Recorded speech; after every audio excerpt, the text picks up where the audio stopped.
So this is going to be interesting. This is going to be something else. We have someone who is claiming that Wolfenstein Lords of Mayhem is a good game. You know, the game that no one plays, no one likes, everyone reviews badly.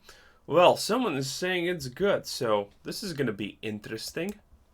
If you were to go to a dictionary and look up strangely disappointing, you wouldn't find anything because that's 2 words. Learn to use the dictionary properly. That's but true, if you actually. Googled that phrase, I'm pretty positive you'd find Wilson listed as a major definition. Because Nice. boy, this one felt like it was going somewhere better than it did end up going, doggone. It just kept going into weirder and weirder ass territory, and it lost me, but not before I made a whole lot of notes and funny little swear words about the experience. So, as always, I am here with a review of Wolfenstein Lords of Mayhem, and despite my little teaser making the game sound like it'll be parallel with the words ass and bad, could it, through a bunch of oddities and interesting concepts, be potentially the best ARPG ever made? Yeah, sure, why not? Let's talk. So I thought... I mean, if he's gonna look at some interesting mechanics that they do, I'm sure you can make the game look very good if you look at like a singular mechanic out of the bunch.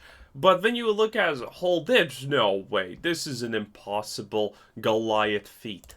For the longest time that this was a Warhammer spinoff. I mean, it's got the same kind of, I don't know, feeling. Bunch of dickheads in power armor, republics, weird world full of this and that. These shoulders. Like, goddamn, look at that. What the fuck, man? How do you even walk? And then, no, I found out that this game is an original creation, which is somewhat perplexing because everyone talks like the world and the demonstration should be well known and established. And by talk, I mean constantly. This is one of the most story-heavy ARPGs I've seen. And at first, I thought this would end up being something cool. The voice acting was interesting to have, cutscenes seemed good, but by the time you get to your 80th Vin Diesel fucking family speech, I'm sure you'll begin loathing the sight of everyone. Especially bald fuck here, because the instant I open the game, you're treated to exposition about how he mentors you and your siblings and has plans to do something of any kind, and I instantly knew he was a boss fight, like, let alone 3 times. Okay, but at the character select, I decided since it was possible to be Noob Cybot, but then I thought, wait, this hair system is heinous. So then I became the fucking Grinch, complete with a Whoville-ass cut, and the game begins with an extended tutorial where you get to see that the antagonists are once again spiritual demon-esque beings.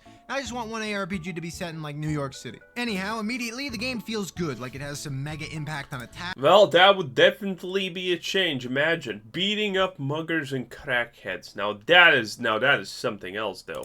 And that's what hooked me. Initially, combat was extremely satisfying, mostly because of good visual design and movement ability in the form of this roll you have. Using a stamina charge per roll, you can just somersault around, both being good for combat and out of combat mobility. But speaking of this roll for a second, I hope you like spamming the ever-loving shit out of it because it's just too fast to pass up. I'm not even saying this sucks. I mean, it's a little stupid, but it's pretty fun that the game lets you move around this fast. Moving back to character creation for a second, I should mention that there are no classes. This allows you to build however you want, with skills being called That is true. Annoying name. I didn't even like reading that. But as you slay gangs of beasts, they can drop a variety of these items, which upon use unlock them as skills. These skills can be freely swapped in and out, but they all require you to fulfill some kind of requirement, usually just having a specific piece of gear equipped. This means you'll probably still end up following one of the classic RPG archetypes. As you use skills, they develop by leveling up. It's fucking Final Fantasy II, damn. But it's done well because each interact has an entertaining prospect of being able to assign perks outlined in this here tree. Now, the skills looked really fun at first. I was down for the system. I thought leveling up to gain new perks and having increasingly powerful moves from usage was novel and should have been exciting. It's a shame that it's not. The problem is that you have about a billion choices, but they can be shoved into distinct categories of movement, single target, AoE, and a buff here and there, and the skill board is the most bland, disinteresting thing imaginable. There's so many that just say the same thing. Deal 20% more damage with this skill. No, actually deal 25% more. Big hit, small dick, big dick. It's just such a whatever thing. And besides, I have no fucking idea how it works. You get interact experience for seemingly using the skill, but it's just kind of a passive process of seeing the little indication of leveling up blink at the top of your screen. And also, I have very little ability to comprehend and internalize what each level is really doing. The UI is messy. There's just a lot of sub-menus and information you don't want. Really, it just became like, oh boy, I got another point somewhere. What the fuck? This has all been about skills themselves, but don't worry, we have a sphere grid ass table as well, and it's... But you have to say one thing about that game. The skills aren't actually that bad. Some skills are pretty cool, and the resource management system is not bad. Now this part right here that you see, this is the thing that absolutely just kind of destroys the game. Because this thing is beyond broken, okay? This thing is, you know, you have nodes that are like, increase 1% damage with shield. And then you have a node that says, now your hammer flies around you for 4 seconds, which is effectively something like an 800% damage increase. And I'm not kidding. You know, there are nodes that literally powerful. There are nodes that are 1% damage, and there are nodes that literally go up to almost 1,000% damage increase. Fine, it's probably the most enjoyable part of leveling because it's just more interesting. This is a good time to mention that the game kind of does have class archetypes that you still have to follow as warrior, rogue, and spellcaster, defined by red, green, and blue. Yep. Okay, wait a minute. Who the fuck made this rule? Because thinking about it, every game in the RPG genre has warriors as red, the angry color, green as the ranger and rogue, wind maybe. Makes Why sense. is wind always depicted as green too? Like, and then blue is the spellcaster thing. Like, well, mana is blue, but that's a fictitious liquid that produces magical power, so I actually have little idea why mages are always blue. I'm always taking a big shit all over things, so I think my color indicator would be brown. I suppose we should keep talking about the actual game. So yeah, the tree, it's got a bunch of each section, meaning that you have some overlap. You may want to be a warrior, but you're gonna have to deal with the less meaty sections from the other two archetypes. Which, by the way, I like to test games for their AP, that of course being ape potential, and as a result of the attribute system, I promise this is the last of the systems we have, but it's your standard level up equals more points to invest. Yes, this But we're one. on Wall Street or some shit because they give you 10 points every level up. That way you can spend even more of them exclusively on ferocity. Yeah, so I just lob points exclusively at bigger damage, more damage, hit them so hard they that makes explode, big sense. bonk attack only. And you know what? Just let me show you a montage of how the game went.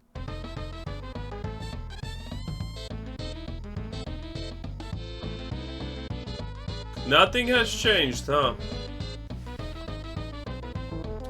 When this game came out, one of the most popular things that people did was do some kind of infinity auto bomber thing from Path of Exile, where they created a pool below them, and that thing like triggered 1 billion times per second, and it literally wiped everything, and all you needed to do was run. Yeah, completely busted. So that worked for a long time until very late into the campaign, but before that we should talk about how during the story all these characters are never STFUing, which stands for seriously there's fucking unbelievably incessant non-stop gabbing about every single thing that happens, and it makes you just wait through cutscenes. And you just want to get back to bonk things. Let me get back to bonking things, please, thick woman. I wish to attack things. But before more elaboration on that, I think I should actually offer my pretty uninformed information about Wolfson's history. The game releases in 2020. I wasn't there, I didn't even notice, but a lot of people did, and it was apparently a pretty hyped endeavor. But can you say bug? I hope you can. That's a 3-letter word. And in this case, it was a huge dong in the game's face because everything was presented with glitches and errors. And to be honest, now you can even feel some of them. Some tooltips are broken. Some ragdolls just sink through the floor. I mean, I can't imagine how bad this really was since people constantly mention it. But now with all this surrounding information given to you, I think it's time to talk about the gameplay itself. Here's my award-winning review. It's good, and for a time, it was really fun, but encounters start getting on your nerves, mostly because the maps are large and linear, and enemies like to just spawn in clumps and then disappear for a while. So a lot of the rotation is first roll in, and then gear up a big hit, and then you're back to rolling. The game has a lot of this. Now, I'm sure there's more to some archetypes of play. I mean, there's a lot of movement abilities that are enjoyable, but the loop of combat just doesn't have a great deal of uniqueness. It's average. Animations and feeling are great, though. The slam you can achieve here is like a Denny's breakfast. I mean, it's real grand. Which brings me to two things that are positive, and you might say, shit, you're actually enjoying something. And yes, this game has the break bar. Now, what does the break bar do? Well, the break bar is a coexisting bar next to HP, which degrades as you hit enemies, and I think it scales based on what move you're using. At least I like to think my big bonk attack is doing more than a little dinky dagger dick. But when you fully degrade the break bar, you get a stun on your target. So it's really enjoyable to roll in, slam the fuck. By the way, did anyone watch that and think that that was enjoyable combat? Does anyone look at this and think it's like, wow, this is so nice? Admittedly, yeah, this is early game. Very early game. But still, it's shit. HP, which degrades and slam the fucking shit out of a boss, and then keep laying in after that. It's engaging. And this is still kind of boring. Attack, and that's the kind of thing that excites me in ARPG combat. Yeah. Also, on the topic of boss, that's the problem with this game. It's slow, and it's boring. That's it. Very simple problems. Hard to fix though, because it's ingrained in the design of this game. You know, he's not actually talking about some of the worst things about this. When you attack, you can't do anything, and how bad does that feel? Maybe he doesn't think that's a problem though. bosses. One of the most interesting ideas Wolfson had for combat is called hunts. Essentially, it's probably just your average Path of Exile League mechanic, but it's novel, so I figured why not mention it. It begins with you finding some kind of carcass, which prompts you to choose between options which affect the boss you're soon to fight. If you go up and interact with all the traces, you'll fight this boss you've amalgamated together, and based on your choices, it will either be more difficult and more profitable, or easier and less profitable. Although I never actually got a good item from a hunt, so you should probably ignore me praising this. Oh yeah, the last interesting thing I want to mention, after this the game is just nosediving into my ass, but when you lose all your life in combat, you actually get to have 3 more chances with this second win system. After that, yeah, you're dead. But it's cool that you can muster up more energy past your health bar. It gives a little more of an interesting interaction with bosses. It allows a new player to discover surprising one-shots, making the bosses have a legitimate challenge, but then you still get to try again without redoing anything. It's a nice addition. I guess we should start talking about enemies, and in terms of what you're killing, the game fails in my honest, genuine, undeniable, outrageously correct opinion, because it's mostly man. Even the fungi-esque demons are comprised of many men. The reason for this gathering of guys is that you're seen as an evildoer by the totally not evil group of the Imperials or the Empire, or whatever name they use. Okay, let's just simplify this. You're an Ascended. I literally wish I just wasn't. And as a result, you have magic oozing from your orifices, and like, I don't know, you can roll so many times in a row. And stuff. And your adopted father, now he's a real high-ranking guy, and he's, you know, also a huge piece of shit, because basically he's saying he's putting his bets on this demonic presence because things around here are so bad. He's actually listening to a guy that looks like this. There's really no redemption. He actually just has stonehead syndrome. As a result of not being as dumb huge shoulder pauldrons, man, you're branded as a total asshead, and everyone in the land wants you dead, except for this Chad group of light beings, and after a few hours you start thinking that there's too many factions of people. You also have a demon inside you that has implications for gameplay, and I think it sucks. Basically, whenever you fill the demonometer, you can become a choosable avatar. It sadly is the lamest part of the game. It probably is. Your big whopping transformation that's supposed to be like, whoa, I want to have this more, please give it, is garbage. It's literally garbage. No one likes it, I think. I haven't heard anyone say anything good about it ever. It's slow. It doesn't feel actually that powerful. You know, there's nothing good about it. Of war, but they feel clunky and slow, and the last thing I really want is to become someone else in this ARPG where I build my character to do what I want. It's like you're playing a card game and halfway through someone gives you a better deck that makes it easier to win, but you only get it for like 30 seconds. You tell the guy to go suck eggs, ass, and dick, and you want to play your own game. Also, your character is blissfully unaware about this strange demon in his brain problem until later events of the game, and you gotta wonder how dense your character is. Literally, you'd have to be an almighty 8-brain to not notice something like that. I mean, like, what a total dip ass. And to be honest here, I started skipping cutscenes because they're both incredibly frequent and unbelievably repetitive. You have to give huge props to the voice actors in the game, you know, since there's just so much dialogue being said, and honestly, I think everything sounds pretty good. I just can't say the same exact thing about the floppy model cutscenes, all 90 of them. It's just so over the top. So this is an explanation. Dude, that guy literally embodies all of 40k with just a single shoulder pad. I mean, wow.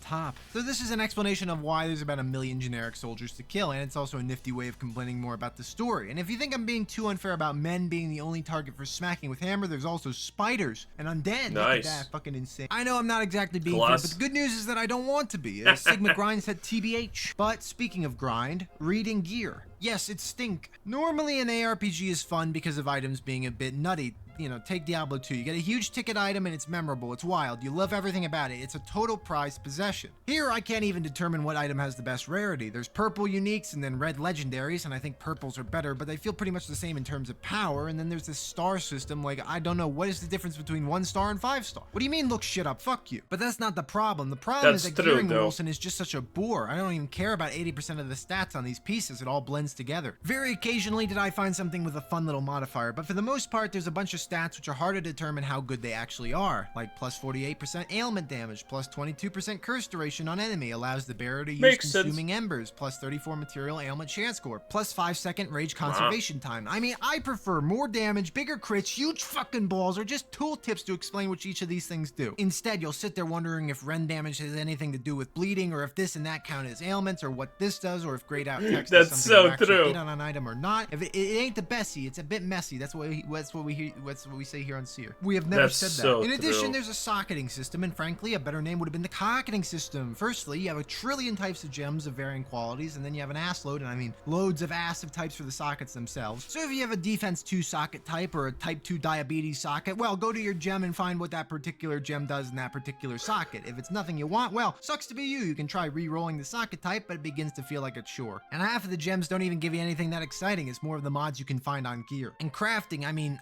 it's pretty much just tacked on. I didn't even notice it was here, to be honest. It was like me at every There's party I've ever crafting? been to. There's some use for it, of course, but it's a very mediocre interface. You can pull off modifiers, put new ones on, randomization, re-rolling, all that. So if you like to min-max, you may, but if you like to max-min, I don't really think it hurts you. What is seemingly a cool way to get gear instead of the traditional methods is actually through vendors. They happen to sell a lot of good stuff, even higher rarities than you'd expect. So if you're looking to get stronger, you might just wander over to these guys and hit them up for a few pieces of gear. Endgame, okay, here we go. So during the 4th act, you get access to a war table and another system of like jobs you undertake. They cost money and time, the time being represented by using the war table. These send you on basically missions. They're short dungeons or little boss fights, and then once you complete them, you get rewards. Oh, he's not talking about this system at all. That's a little bit strange. You see this purpy bot and this yellow bot? Yeah, you spend one, gain the other drains, and blah, blah, blah. So you're not supposed to even use one type of skill constantly, which is, by the way, a great mechanic, kind of.